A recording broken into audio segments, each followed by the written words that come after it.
Nous devons aider le continent africain. To live with us, the European dream. Good friend of Taiwan. Europe Matin.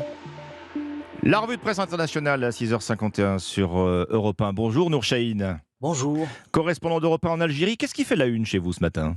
Eh bien, la visite d'Emmanuel Macron est en une de tous les journaux, notamment en première page du Soir d'Algérie, avec une photo montrant le président français avec son homologue algérien se tenant chacun les épaules de l'autre avec ce titre « Alger et Paris tournent la page ». Macron repart après avoir signé la déclaration d'Alger pour un nouveau partenariat entre l'Algérie et la France. De quoi inspirer ce titre au quotidien Al-Watan. Alger et Paris amorcent un nouveau départ. De son côté, le jeune indépendant évoque un apaisement des tensions entre l'Algérie et la France. Surtout qu'Emmanuel Macron n'a pas écarté l'épineux dossier de la mémoire en décidant d'installer une commission mixte d'historiens pour mieux affronter le passé commun entre les deux pays. Une fin de visite en apothéose pour reprendre le titre du quotidien L'Expression qui écrit dans son édito « Les présidents français et algériens voient grand et au-delà de leur mandat en abordant l'histoire et l'avenir avec sagesse. Cela suffit pour parler de la remise en marche de l'axe Alger-Paris. » Direction Rome, à présent avec Antonino Gallofaro. Bonjour. Bonjour. Les gros titres des journaux italiens ce matin.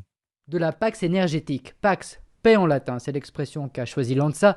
L'agence de presse explique que les partis devraient accepter de mettre en pause la campagne électorale pour trouver un accord et proposer ensemble au gouvernement des mesures contre l'augmentation du prix de l'énergie. Il s'agit d'une proposition de Carlo Calenda, candidat du centre aux élections législatives du 25 septembre prochain. Mais comme le rappelle la Repubblica, la proposition a d'abord été rejetée par tous. Puis, vu la situation ces derniers jours, elle a été relancée hier par le secrétaire de la Ligue, Matteo Salvini. Parmi les mesures possibles, il y aurait, selon le Corriere della Sera, la baisse de 30 centimes par litre du prix de l'essence, une semaine de chômage gratuite pour les entreprises en difficulté, ou encore la possibilité pour les foyers de payer par tranche leurs factures de gaz et d'électricité. Nous partons maintenant pour la Turquie. Bonjour Rémi Trio. Bonjour à tous. La presse turque ce matin d'humeur vindicative.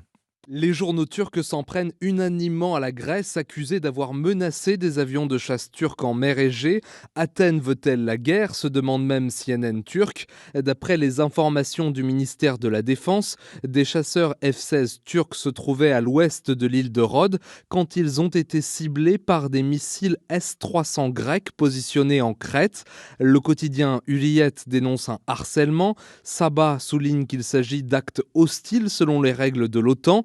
La tension a été forte cet été entre les deux voisins. Athènes accuse régulièrement Ankara de violer son espace aérien. Mais cet incident est lourd de symboles. Ces batteries de missiles S-300 grecs appartenaient à l'origine à Chypre et leur déploiement avait déclenché une grave crise diplomatique à la fin des années 90. Merci Rémi Trio, merci à nos correspondants. Dans un instant, la suite de votre matinale. Sur Europe 1, vous retrouvez Dimitri Pavlenko. A tout de suite.